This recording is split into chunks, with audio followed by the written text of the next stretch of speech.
So today is the 25th of August 2023, and I am reading out a story that was collected in the 1960s by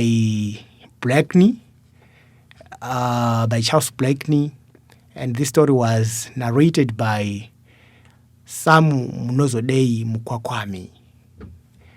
And so I start the reading now. And my name is Emmanuel Sithole. I am at Kansas University in the United States of America. So the father wants to know about the origins of our indigenous kingdom from Mbire. And then I, Samu Munodie, the son of Mukwakawami, will narrate our history to this white man. In the beginning, there was our great ancestor who had a voice from a muchakata tree. The same voice was heard beneath a stone in a cave saying, "Go into a cave found in Wedza." And he obeyed and went to Wedza.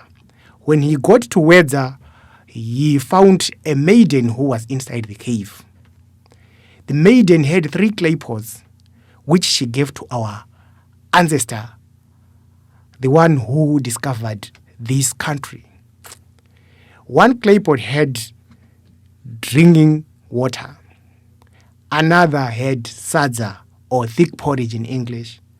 And the last had honey. And the voice said to our great ancestor, "This is your wife."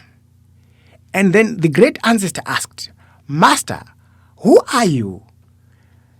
And the voice responded, "What do you want to do with me if you know me? I say, just marry this woman. You shall and beget a lot of children with her to fill or populate the whole country." And the great ancestor married that maiden, and they were blessed with 3 sons and a girl. The firstborn son was Shiryedenga. The secondborn was named Chipapami, and the thirdborn was named Nyakuyimba. And after Nyakuyimba, there was a girl who was born, and she was named Chapo Chikunda, whose second and third names were Nyampepo and Kurambwa. After these 4, then there was a 5th born who was called Chimoto. Chimoto, when he was born, he was given his own homestead where he could live. And at that homestead, the voice prophetically told him that the great ancestor, meaning his father, was going to marry a woman from his loins. And then Chimoto had a daughter with his wife. And true to the voice's prophecy, the great ancestor took that granddaughter to be his wife. After this, Chimoto heard the voice saying, "The house of Shiryedenga and you, his brothers, eat raw meat and duff that you stir into porridge. So I want you to take this, to go to a tree called Musikrapadai and make fire." So he took 2 stumps of wood, one thick and another thin, and then made a cut on the thick one and then twisted the thin one. There was a flame, and thereafter fire started burning. He put some grass and added some small tree stumps to sustain the fire. And then the voice commanded, "Bry the meat and eat. From now you must stop eating raw meat and raw duff." Then After brine the meat, he added salt that he got from a place called Bare in Wedza and enjoyed quite a tasty meal. That same salt was previously used to spice and add flavor to raw meat. So after this, a lot of people, including the great ancestor who was his father, came to him asking for fire. His father said to him, "Son, please give me some fire." And chiNdau would respond, "Father, this is the only gift given to me by the voice. So I cannot let you get the fire for free. You must purchase it." And then his father would comply by giving him livestock. Sometimes he would give him a goat. Sometimes he would give him a cow as payment for the fire. And then chiNdau's fire selling business boomed. And he acquired a lot of animal wealth as a lot of people came to buy fire from him. So all this, what we are talking about, it happened a long time ago before the iron smelting technology was even discovered in Njanja. The people continued procreating, but they were still identified by the one totem, the Moyo totem or the heart totem. So the great Roji ancestor, who was the father of these boys and this girl, are identified by the heart totem, and he gave birth to virtually all of us in this country. However, the great ancestor, his father who had married his granddaughter, had other plans. He coaxed his wife to steal the fire-making technology from her father. And he argued that he was losing all his wealth to chiNdau. The wife then said, "Don't worry, I will steal the fire-making technology for you. My father keeps it in his tanned skin made out of animal skin." And when her father was out to work on his farm, she then went to his homestead to steal 2 fire-making stamps. And then she only left 2 for her father and then proceeded to teach her husband how to make fire. The great ancestor, who was now the king, distributed the fire-making technology among his children and subjects. Everybody ended up with the fire technology now, and this completely destroyed chiNdau's business. When he eventually checked out from his leather pocket, chiNdau realized that that 2 sticks or stamps that he used to make the fire were stolen.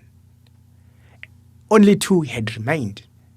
He thus confronted his father, the king, saying, "How did you get my fire-making technology? Because I see that you are no longer coming to buy fire from me." The father defended himself, saying, "I have my own ways. I just found out the same way you did." And then, "Where did you get my 2 fire-making stamps?" chiNdau charged. Then the father confessed, "I got them from your daughter, my wife." And exposed, the woman confessed too, "I was sent by my husband to steal the fire-making sticks from you, because he says you are impoverishing him each time you ask for payment for you to give him fire."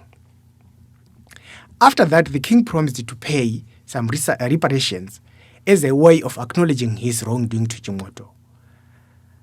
But he was still convinced that stealing the fire-making technology served a greater good, because all the people were no longer eating raw food.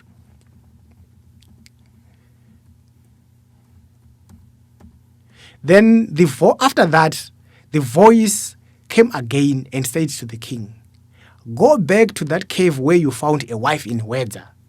you will see two glittering sacred stones. They glitter like the lightning that thunders. The king, who is the great ancestor, obeyed. And when he got to Wedza, he found the stones that were there as the voice had instructed. It then commanded, prepare a very special plate, ongome indau, where they would stay in your house, in your home.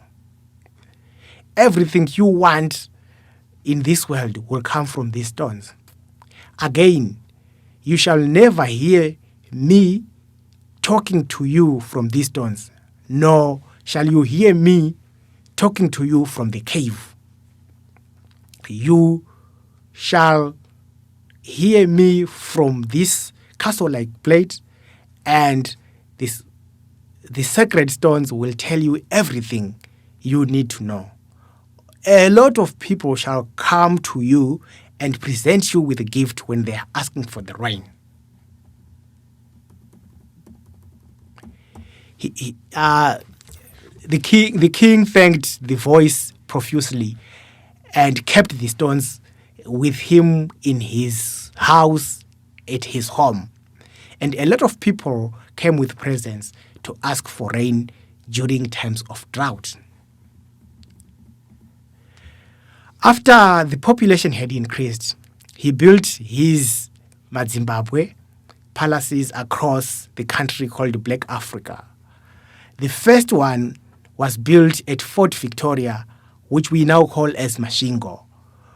And the last to be built was in Gweru, and that is the one that he made his capital. So, satisfied by his progress, he said to his Roshi subjects, who were many by the way, now go and get me the moon. I want to wear it on my neck as a symbol of my power because it is so bright and beautiful. And then his subjects asked, where do we find the long trees for the scaffolding that would reach the sky? And he commanded, look for the bamboo trees. So the people gathered bamboo from all the corners of the country. The gathering of bamboo was a very hard and painful experience. And also, the actual building of the scaffold called the Nururangwedzi took a very long time. And this caused termites to eat away and weaken the bamboo or masengere that had been used to form the foundation of the Nururangwedzi structure. The whole structure collapsed, causing the death of a lot of people who were on and under the Nururangwedzi scaffold. The other builders and their assistants who were working on the Nururangwedzi had already started speaking different languages and different dialects on their own. And it is rumored that this is where the different languages that we have in the world emerged from when they were working on the Nururangwedzi scaffold. However, most of these people fell and died when the scaffold collapsed. So the king, who had a lot of wives now and subjects, had built many palaces in the country. So when his time to die arrived, he was survived by his sons Shiryedenga, Chipapami, Nyakuimba, in that order of seniority. And there was also a girl whom I named as Chapo, also known as Nyampepo Kurambwa.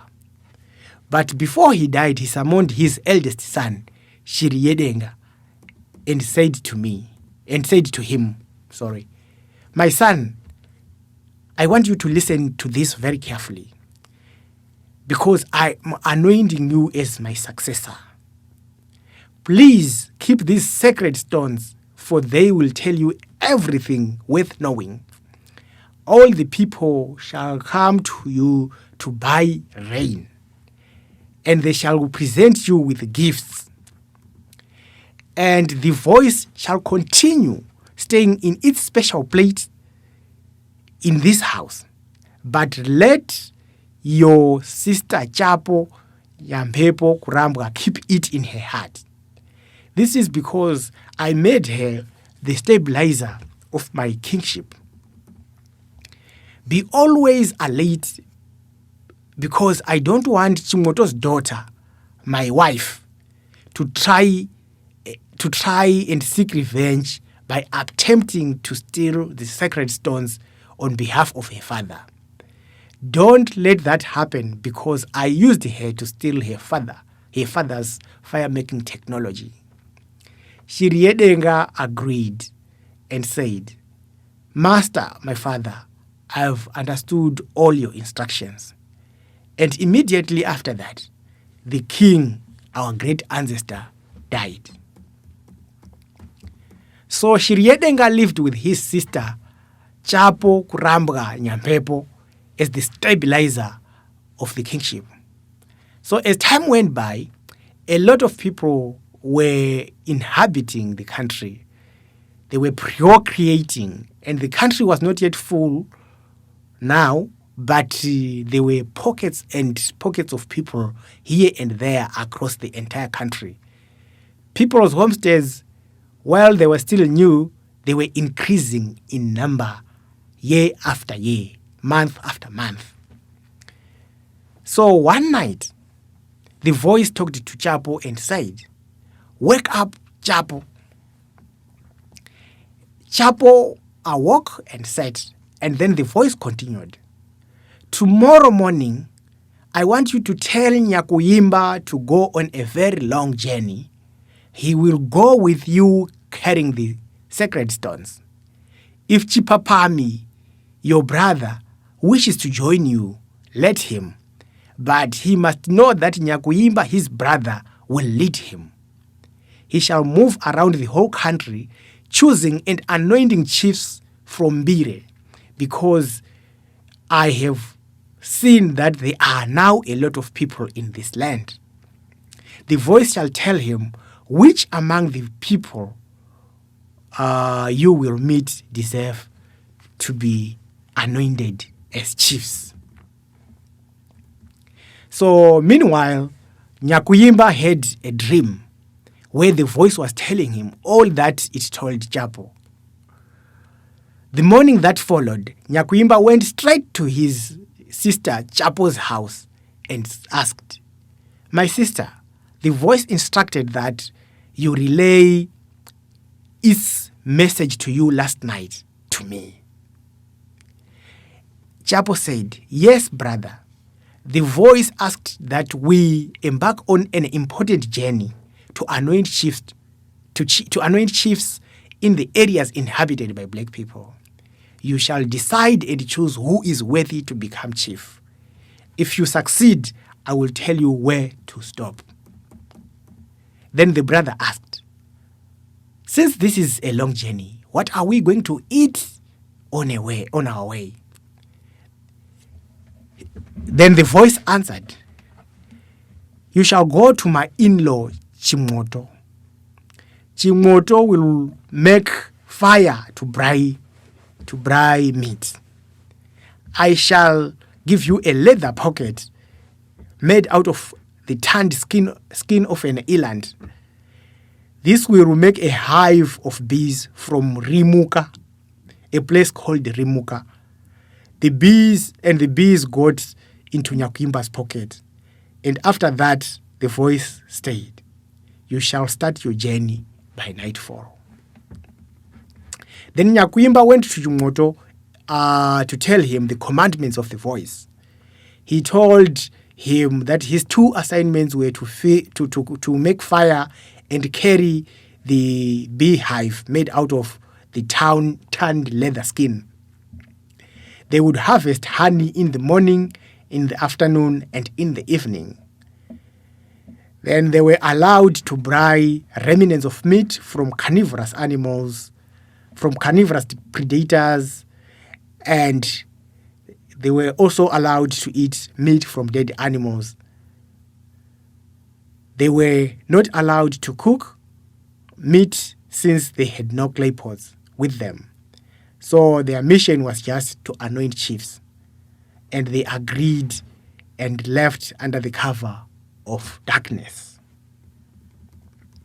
The following morning, King Shiryedenga went to check on his stabilizer, Chapo, at her hut.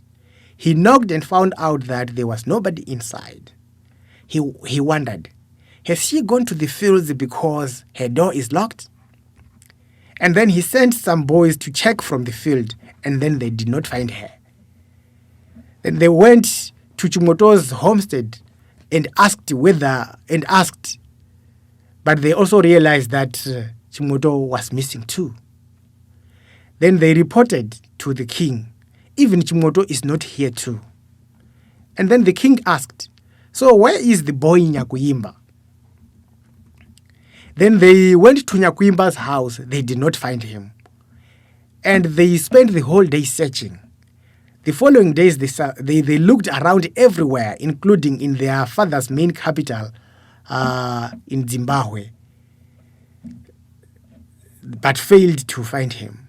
They even went to places where they gathered bamboo that was used in building the Nururangwedzi scaffold, but could not find them either.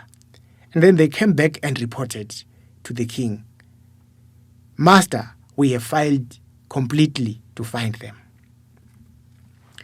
Then the king consulted his traditional healers, who told him that the actual culprit was Nyakuyimba. Chipapami and Chapo were just being influenced by Nyakuyimba. Chapo is innocent, Chipapami is innocent. Only Nyakuyimba is the problem, is the trouble here. Then the traditional healers advised him to get some magical tracking dogs who would track Nyakuyimba down until they catch him. So the king, Shiryedenga, assembled a team of 4 Roshi warriors and 2 tracker dogs. So in total, the team that pursued Nyakuyimba was 6, 4 men and 2 dogs. And then he sternly commanded them not to return until they apprehended the culprits. He wanted to look at Nyakuyimba's face and find out why he repossessed the sacred stones that he got from their father to govern the country. He wondered why his young brother would steal the sacred stones, knowing that they stabilized the throne. The king did not know that Nyakuyimba had received instructions to choose and anoint chiefs from the voice. He just assumed that Nyakuyimba was merely being greedy and overly ambitious. So Nyakuyimba, Chipapami, Chimoto, and Chapo were already on their way. They walked a very long distance until they reached the Ngawoni mountains. And Nyakuyimba wondered whether or not he could anoint his brother Chipapami as the chief of that area. As he was still contemplating, the voice spoke, anoint him, thus the area he shall lead. His chieftaincy shall never end, because Ngawoni is the gift that I have given to him. It is similar to Shiryedenga's gift to be a leader in Mbire. Even if I had given Shiryedenga the name Skavanu, the same name and title shall be also identified with you, Nyakuyimba, because I have chosen you and given you the power over your brothers. The most important kingdom to be called Musikikavandu shall be found in your house, Nyakuyimba. Then they slept at Ngawoni. Chipapami was anointed chief of Ngaoni, and he was very, very happy. They asked him to have many children to populate his area. Even when they became many, they were encouraged to maintain love and peace towards each other. They were reminded to visit each other, notwithstanding that Nyakuyimba, a younger brother, had been chosen ahead of his elder brothers to be the anointer and appointer of chiefs. So Nyakuyimba, Chapo, and chiMoto left the following day. They had also figured out that their pursuers and their dogs were getting close. So they had to hurry to get to a place of refuge called Runzovera. When they got to Runzovera, there was a maiden at home, and they were offered a room to sleep. And Chapo was also asked to share a room with Runzovera's first wife.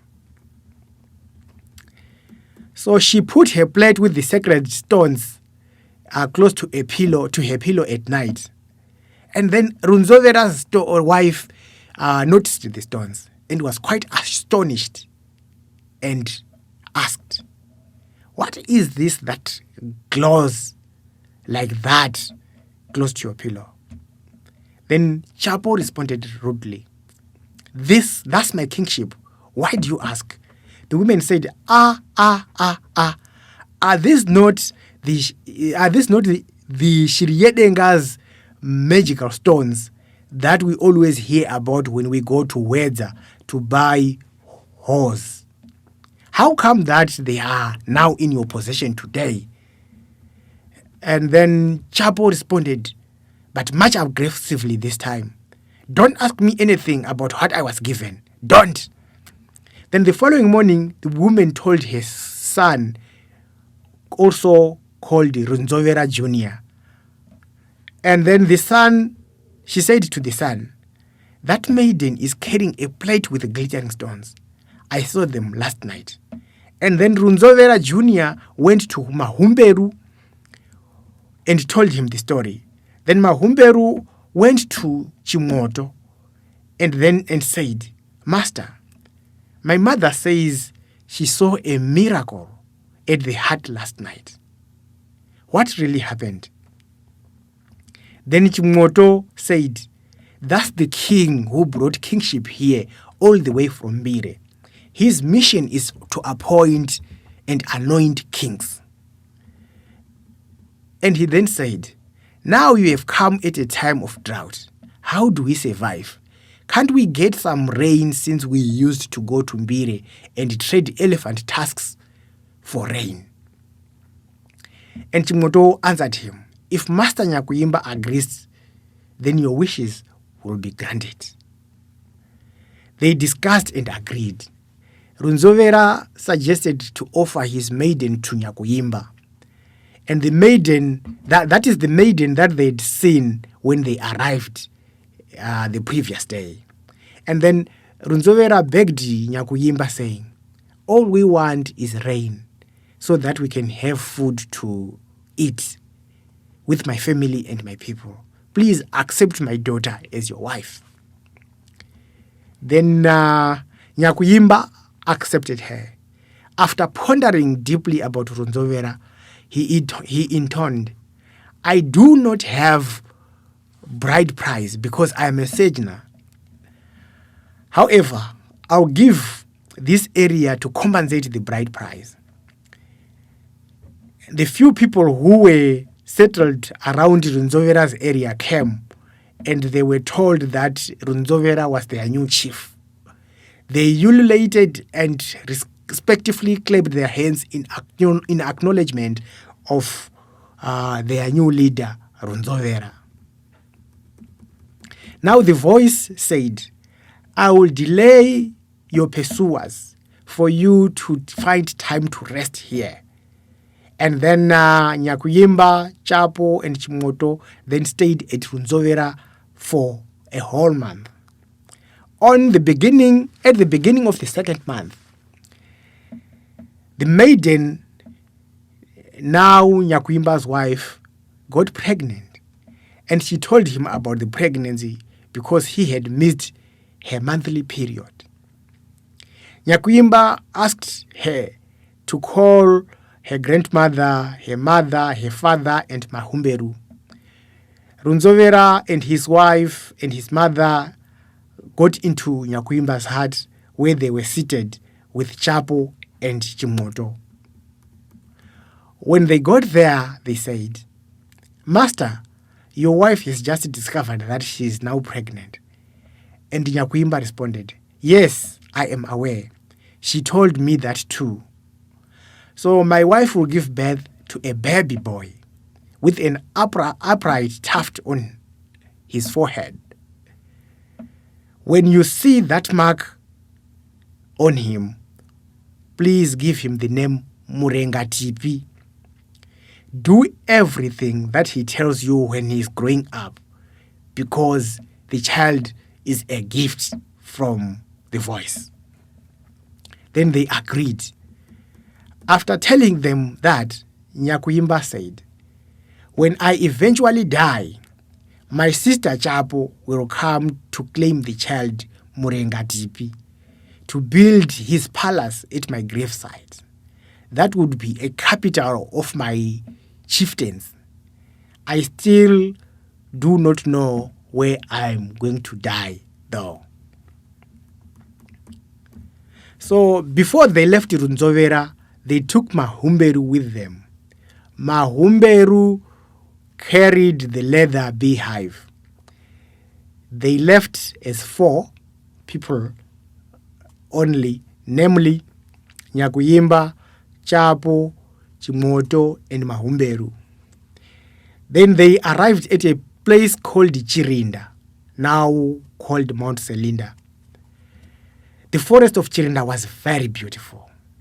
The greenery was eye-catching, and he saw it fit to give it to Chimoto, for it had trees, very strong and beautiful trees that he would use to build his houses. He then asked Chimoto, "Chimoto, what did you see? Do you not deserve to have this land as yours?" Then Chimoto excitedly answered, "It is very beautiful, master. Thank you very much." Then Nyakuimba said, "This is the reward. This is the reward for your labor. You carried the beehive, and you also made fire, and you walked with us for a very long distance. Take this area as yours to lead and rule." And then Chimoto stayed there.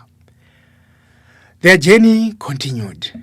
Only 3 people were left now: Nyakuimba, Chapo, and Mahumberu. And they traveled almost everywhere. Sometimes they would walk long distances without finding people's homesteads. They would walk even for months without seeing anybody. When he eventually would find a home or a settlement of people, he would anoint the eldest there and make him chief. Each time that he anointed somebody, he would give them a new separate totem. He did this to avoid people from the same totem marrying each other. And he did this for a lot and lots of years. And he went as far as Ningizim and anointed chiefs there.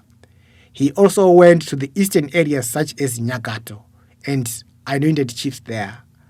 His son was later born and grew up until he even got to the extent of getting married, whilst his father Nyakuyimba was still on the mission to anoint chiefs. Finally, he thought of going back to see his son. He was relieved that his work was done, and he walked through the valley of a mountain called Nyangamba. He saw that it was a nice mountain, very beautiful enough for him to hide his sister, Chapo. He had also figured out that his life on earth was about to come to an end. And the voice had already confirmed to him that his work was done and it was time for him to die. He said,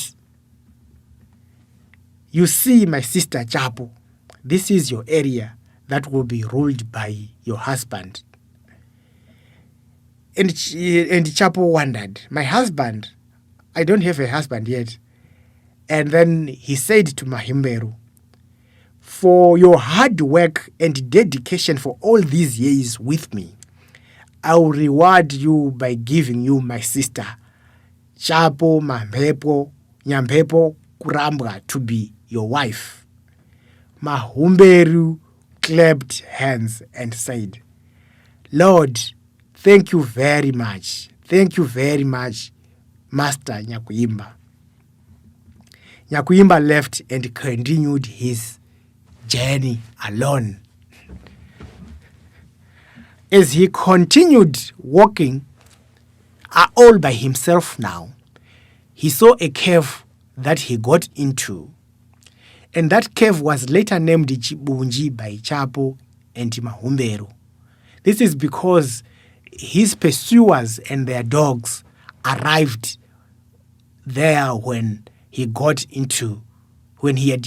just got into the cave. They pulled him out and said, Seriously, Nyakuyimba, why are you troubling us like this? We left Mbire as young men, but look at us now. We are old. Our prime and our youth has been wasted in the bushes and the forest searching for you. When are we going to have children with our wives that we had married back home? Why do you do this to us? Why are you treating us like this? He responded to them and said, I did not try to topple your king from power. The plate with sacred stones is still there with Shiriedenga. Liar! Liar! The king said you stole them. Now let's go back. They disputed and they charged at him. So they dragged him and he left his spear and shield in that cave. He never tried to fight them using his weapons.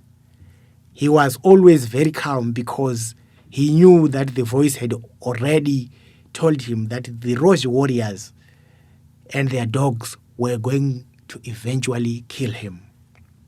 So he saw no reason to fight. So when they walked with him and arrived to a mountain called Mpungura, they realized that it was very far to walk from Mpungura to Wedza. It was going to take them a whole month if they had tried to drag him along with them. And they knew that Nyakuyimba was a slippery and cunning character. So he would eventually elude them again. So they decided to kill him there. They killed him and beheaded him and took his head with them. The body was left there, but quite miraculously enough, not even a fly touched that body. After the Rosh left, the voice spoke to Chapo, who had remained with the sacred stones, and said, Follow him. You shall see where his body is laid. You shall put his castle there. His son in Runzovera from Runzovera, you are going to name him as Murenga, the one whom you. His son in Runzovera, whom he named Murenga Tipi when he was still alive, shall come and stay there. So they arrived at Chibunji, which was also a habitat of rabbits, and they started singing a funeral dirge. Uri mubako rembira mterendende, uri mubako rembira mterendende, uri mubako rembira mterendende, uri mubako rembira mterendende. In translation, this song, it just means he is in a cave of rabbits. So after singing that funeral dirge, they entered the cave and collected his weapons, that is the spear and the shield, and then followed the trail. Then they saw his corpse that had already been beheaded at Mpungura, and then they sang the same song again before they touched it. Varimubako rembira muterendende, varimubako rembira muterendende, varimubako rembira muterendende, varimubako rembira muterendende. So that's the same translation. They are in a cave of rabbits. They are in a cave of rabbits. And then they touched his body and then they buried him there. On top of his grave, they put some few stones. Mahumberu asked his subjects to try and put some more additional stones at the gravesite, but they were still very few and the overall structure was weak. It was Murengatipi, his son, who was in Runzovera, who rebuilt and strengthened the Mpungura palace when he was eventually chief and king there. So they went home, but when they were at Mwangazi, the Mwangazi River, the voice spoke again. Chapo and Mahumberu stayed several years before going to collect, to claim Murengatipi from Runzovera. So we don't know why they delayed, but they delayed. And their delays, the delay actually caused problems because Chapo had given birth to a son called Vinyu. No, it was the first son. Vinyu was the second son. The first son was Chiwochwa. And Chiwochwa said to his mother, "Mother, please give me those stones, those sacred stones. I want them for myself." And he even started threatening his mother that he would kill her mother if she does not give him the stones. But his father, Mahumberu, interjected and warned, "That would never happen. I would rather kill you myself. There's already an heir apparent to the throne who is in Runzovera called Murengatipi. He will take the sacred stones and we will build his palace at Mpungura." That cowed Chiwochwa into silence.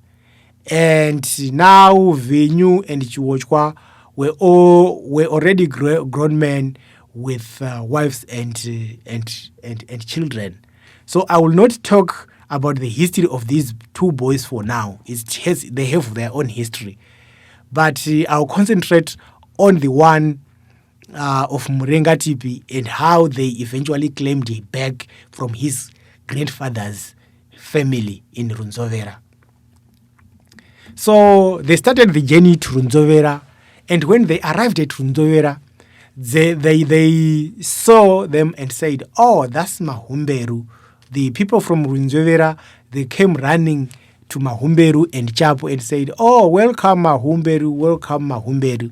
And Murengatipi's mother said, "Oh, my auntie," as she hugged and cried at her auntie, referring to Chapo. Then Runzovera was, but now the problem was that Runzovera was no longer interested in allowing his grandson, Murengatipi, whom he had renamed as Chedo, to go back to his father's people. So he hid him. But Kurambwa, also known as Chapo, insisted, "I want my brother's son to come with me so that he can see where his father was buried." Runzovera continued digging in because he now relied on Murengatipi to get rainwater. They argued for the whole day until Runzovera eventually relented.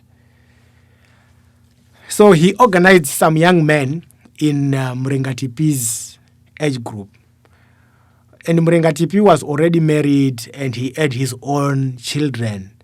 And now he had a different name. He was being identified as chiNdau because he could miraculously play music. He played it so well, and then he was doing that covered under a tanned animal skin.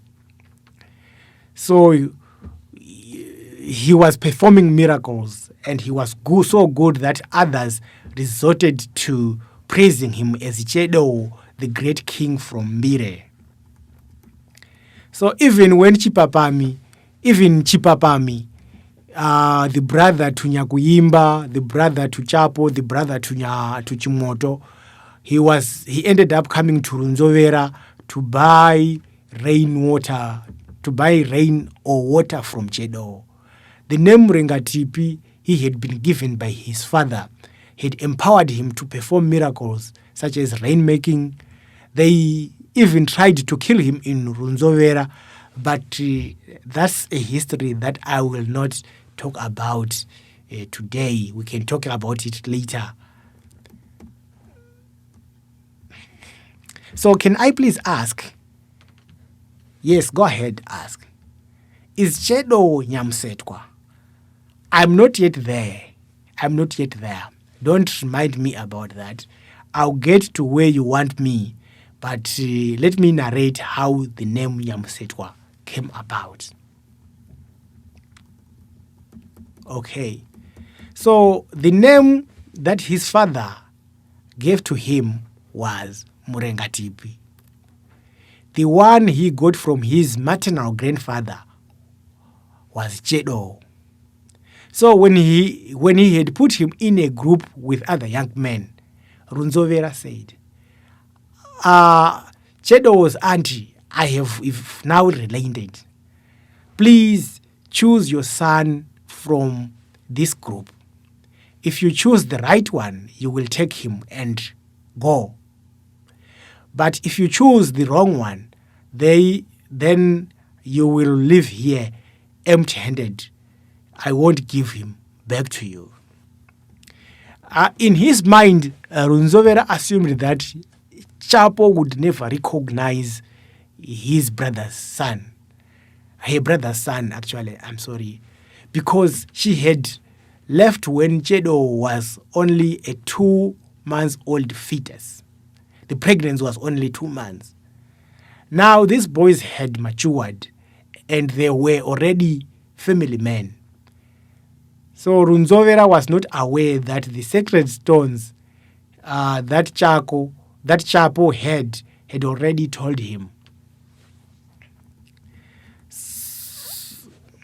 So Chapo stood and left all the other young men and went straight to Murengatipi and said, "This is the one that I'm looking for. This is my son." The people who were gathered there were all shocked, and in their disbelief, they started ululating. "Oh, this is surprising." Despite that he was already a grown man, Chapo set him down on her lap and then started caressing the tuft on his forehead. Then Runzovera asked, "What are you going to do with your people in Ndima Mafuse?" This person was asked to Murengatipi because he was already a leader of the Mafuse clan in and around Runzovera's area. And then Murengatipi answered, "I will let my eldest son Mafuse to lead them. The new children I will have in Mhungura will be the firstborns that side." So Murengatipi left with his auntie, and went straight to to where his father was buried. He brought a lot of people with him. Mahumberu also called other people from Mbire to help in constructing the palace. They designed the Mpungura Palace the same way the Zimbabwe in Fort Victoria, now called Mashingo, was built. So siltation is the only challenge that the Mpungura Palace is now facing. It is almost on the verge of being covered by soil now. So Mpungura is the place that they built his palace. That is also a place where he was anointed by Chapo to be a chief in that area. So she poured beer on him, saying, "We shall no longer call you Chedo or Murengatipi. Your new name is Nyamusetwa." Nyamusetwa means a continued spring rain that would never end. That's the name I am giving you, as it was given to your father, the one who we refer to now as Msikawano, a name that came from Mbire. All this was done by the voice and the sacred stones. So here are your father's sacred stones. And he took the special place and kept them the same way his father and his auntie Chapo were keeping them. So his chieftainship was strengthened in that way. And now I'll get to the genealogy. Nyamusetwa gave birth to Chomugwenzi. Chomugwenzi bore Waringudza Makore. Waringudza Makore was the father of Mamvura Gondwe. Mamvura Gondwe gave birth to Zemudzamaka. Zemudzamaka was also the son. Zemudzamaka gave birth to Mabota. Mabota gave birth to Maungere. Maungere became the father of Munyepi. Munyepi gave birth to Munjakanja. Munjakanja fathered Makuza. Makuza gave birth to Tuzuka. Tuzuka gave birth to Mutumevi. And these became the 12 chiefs of the Msikawano dynasty that we have, and one medium, Mbonyeya, that ruled the Msikawano dynasty from Mbire, but at Mpungura. So, but what happened to Nyakuyimba? The last time that we talked about him, they'd taken his head with them to Wedza. Oh yes, you'll fix that part. Now I finished that part, right? Yes. Now I finished that part, right? I'll follow up with the Roji people that took Nyakuyimba's head, okay? Yes. So they took the head and they took his head and went with it to Wedza. Now, because it was a head with supernatural powers, it did not rot. Like his corpse that was left at Mpungura, flies never touched that head. So it just dried like that. When they reached Wedza, the Roji went to a dwala named Chitombo. Up to this day, it is still called Chitombo. Even I, Munodeyi Samu Mukwakawami, went there 3 times. So the Roji warriors, when they arrived at Chitombo, they were very thirsty and obviously very tired. So they looked for some water from the shallow water holes. They drank water using their hands, and they put his head on a stretcher. Nyakuyimba's head, it rolled over into one of the shallow water holes. They tried to use their hands to try and take it out, but they failed. They looked for longer tree stumps and logs to try and hook it up, but they failed too. So the shallow hole had miraculously gotten very deep. Actually, it was very deep, such that even if they used very long tree hooks, they could not get it out.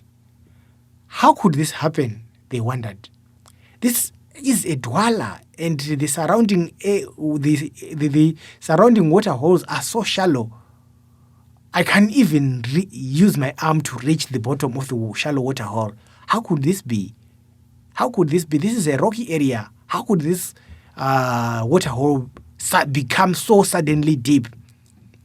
So let us go and tell King Shiryedenga. So they went to see the king, and when they arrived, he said, "Welcome, welcome back. Now tell us, where are they?" And then they answered, "We eventually caught up with them, and we managed to kill Nyakuyimba at Mbungura.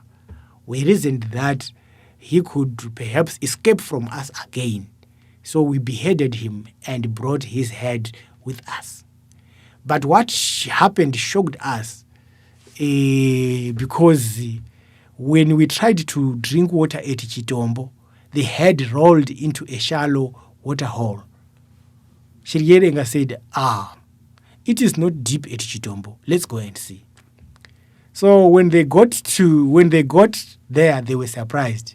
Even Shiryedenga and his people tried to use the longest of hooks to take the head out, but they failed.